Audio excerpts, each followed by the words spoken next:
Je vous invite à vous abonner et à déclencher la petite cloche des notifications, puis de cocher sur l'onglet Toutes pour recevoir une alerte lors de la publication de nos nouvelles vidéos.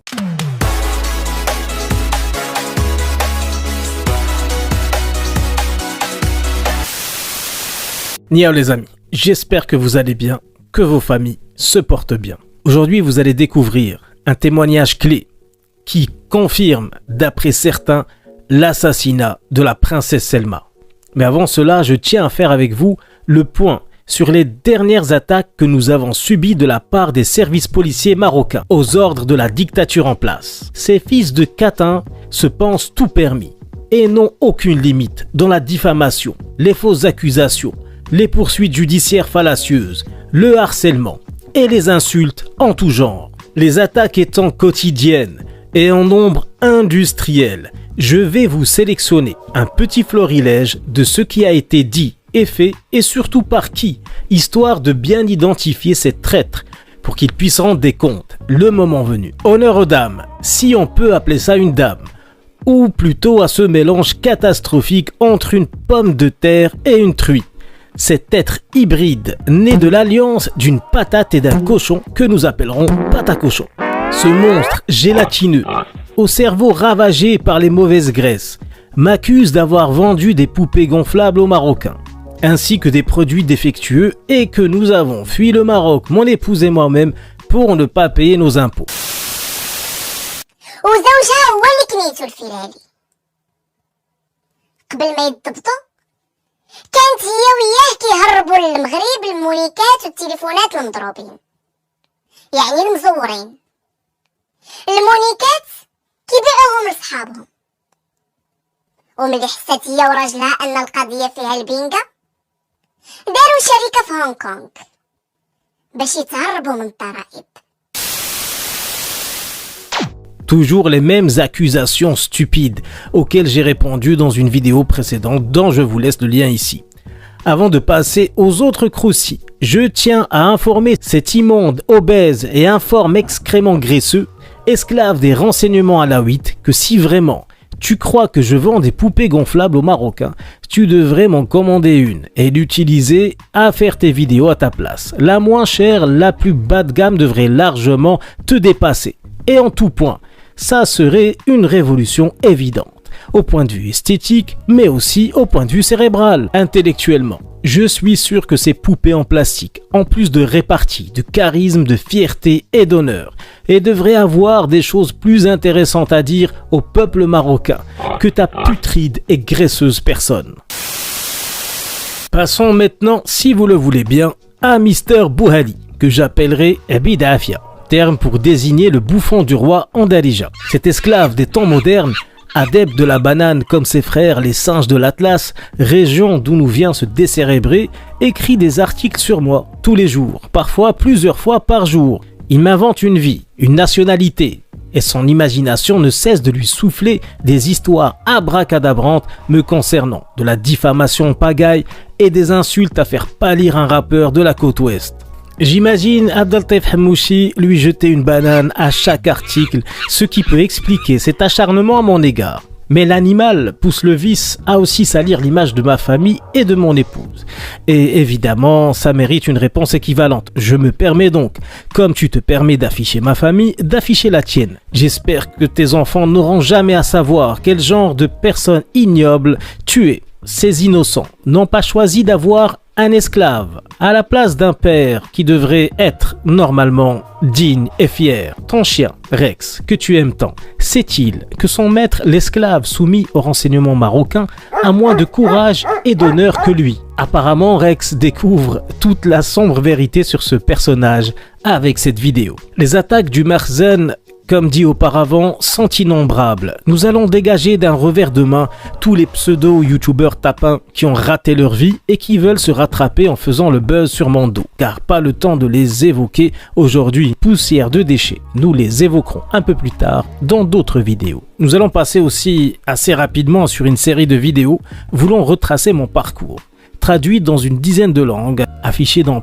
plus de 150 journaux d'État et plus de 700 publications Facebook, Instagram et Twitter. Et vidéos évidemment truffé de mensonges et de diffamations. J'en parle pour vous faire part tout simplement d'un point qui a retenu mon attention. Il parle donc de mon ancienne société au Maroc, de son capital de 10 000 dirhams et que je ne pouvais raisonnablement pas financer toutes mes activités avec cette somme-là. Je tenais à dire à ces sombres crétins, nourris au lait de purin, dont les mamans ont été fertilisées à la bouse de vache, que le capital d'une société servait à la constitution de cette dernière, la mise de départ. On parle là de mise de départ, symbolique. Et tout ceci n'a rien à voir, évidemment, avec tous les investissements extérieurs qui financent une boîte tout au long de sa durée de vie. Toutes les sociétés du monde se voient injecter de l'argent au cours de leur développement. Si YouTube n'avait pas reçu les milliards d'investissements qu'elle a reçus de Google, elle aurait certainement connu le même destin tragique que Dailymotion, qui à l'époque était au summum des sites de streaming et qui a sombré dans un certain anonymat car pas d'investissement suffisant pour concurrencer les fonds astronomiques misés sur YouTube. Et pourquoi vous n'attaquez pas le roi sur ce qui vous semble très douteux? Lui qui a acheté un palais au centre de Paris à milliards, avec une société au capital de 10 000 dirhams, le même capital que vous trouvez si louche pour ma supposée société au Maroc. Vous parlez de CNSS et d'impôts dont je ne me suis pas acquitté et dont j'ai évidemment toutes les preuves du contraire. Quoi qu'on en dise, les services des impôts au Maroc font formidablement bien leur travail. Essayez de ne pas payer vos impôts au Maroc et vous verrez ce qui vous arrivera. Au lieu de mentir au peuple marocain sur mon sujet, dont ils n'ont que faire, parlez plutôt de ce ministre qui n'a jamais payé la CNSS à l'une de ses employées et qui a le culot de rester vissé à son siège de ministre. Quand le peuple lui demanda de démissionner, il rétorqua qu'on n'est pas en Suède. Ce qui veut dire pour lui que les Marocains sont de la bouse de vache et qu'il se représente, le peuple suédois, comme étant des lingots d'or.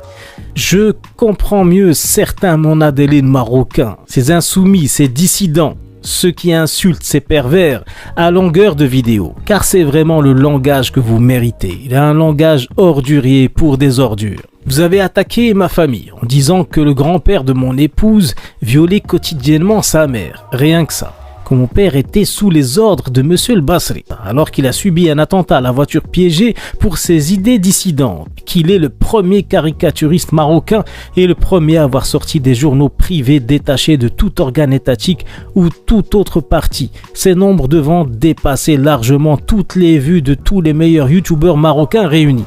Imaginez ce qu'il gagnait à la sueur de son front.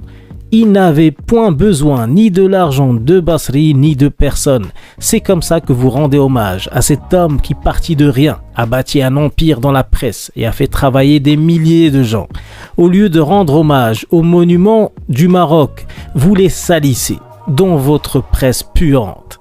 Au lieu d'encourager la jeunesse à s'instruire, à construire une société meilleure, vous jetez nos enfants dans les rues, proie aux pédophiles, que vous chérissez plus que tout. Car vous ne voulez pas d'une économie du savoir, régie par la culture et l'art. Votre seul idéal est le narcotrafic, la prostitution et la pédophilie. Voilà ce que vous appelez le tourisme. Les touristes étrangers viennent uniquement pour vivre un voyage dans le temps, dans le passé, dans le Moyen-Âge, et voir comment leurs ancêtres soumis vivaient à l'époque des dictatures féodales. Ça, c'est pour les touristes soft. Sinon, le reste, c'est tourisme sexuel, drogue et gnawarol. Pas de limite dans ces domaines où le Marzen est champion. Premier dans la prostitution, premier dans la drogue, premier dans la pédophilie. On a dépassé Bogota et la Thaïlande dans le vice. Pas de quoi être fier. Vous évoquez tout le temps ma chaîne Nihao TV comme étant le chantre de la dissidence anti-Marzani. Diffusion d'affabulation sans fin sur sa chaîne YouTube Nihao TV.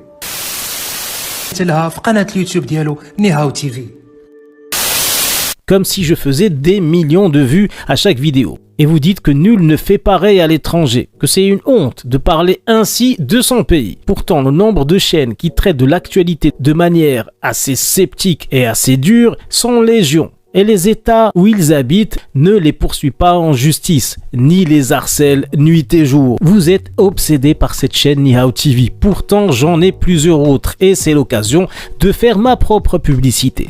Je vous invite, les amis, à vous abonner à mes autres chaînes. Lord ADN, consacré à mes activités artistiques. Nihao Food, consacré au vlog et à l'entertainment pur.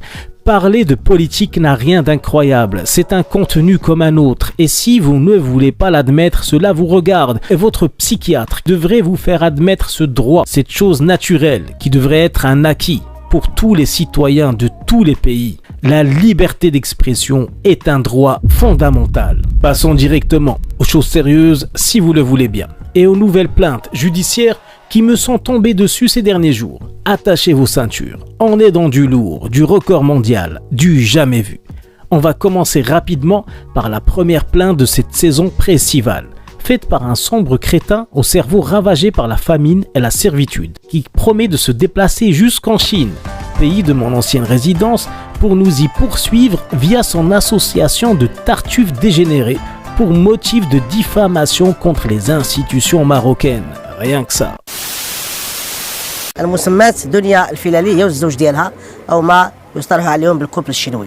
حنا في التحالف المدني لحقوق الانسان قررنا اننا نرفعوا دعوى قضائيه طبقا للماده 707 من القانون الجنائي المغربي الذي يعطي الحق للسلطه القضائيه ان تتابع كل مغربي ارتكب جنحه او جنايه خارج التراب الوطني. وطبعا دعاوى ايضا والشكايات في الدول التي يسكن بها ويقطن بها هؤلاء. الصين. L'état policier et Marzani ne sait plus quoi faire pour nous faire venir à eux. Et là les amis, je vous balance la meilleure avant de commencer notre sujet principal de cette vidéo. Mr Hamouchi, le gendarme de Saint-Tropez du Pauvre, a battu son record mondial concernant les fausses plaintes adossées aux dissidents. Plus de 1500 plaintes contre moi et mon épouse venant de clients insatisfaits, dit-il, sachant que nous avons quitté le Maroc depuis plus d'une demi-décennie.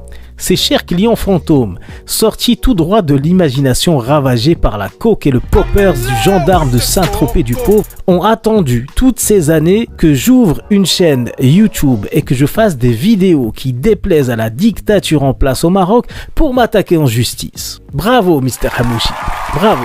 Si ces personnes existent vraiment et qu'elles étaient vraiment lésées, pourquoi elles n'auraient pas porté plainte à l'époque des événements qu'elles ont inventés, ou plutôt que vous avez inventé, tas d'imbéciles sans cervelle, à qui la dictature vous fait pousser des ailes. Si Icare s'est brûlé les ailes en s'approchant trop près du soleil, vous, bande d'ignards, votre fin sera comme celle de tous les esclavagistes, les tortionnaires qui ont été chassés par leur peuple, dans la rue, baignant dans la honte et les regrets, sentant l'odeur putride de la faim.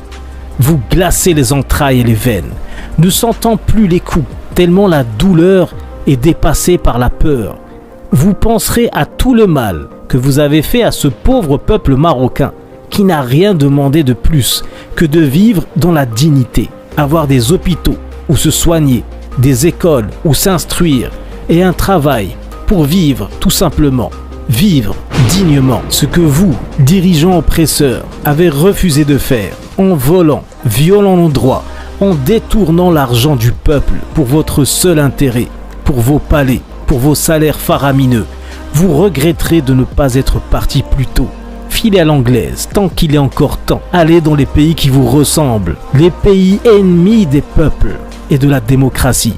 Mohamed VI, Hamouchi et compagnie, vous détestez le peuple marocain. Vous adorez son argent, ses ressources, sa terre. Mais les gens, vous les méprisez. Vous vous régalez de les faire souffrir. Ces gens qui, d'après vous, le méritent car ils ne se soulèvent pas.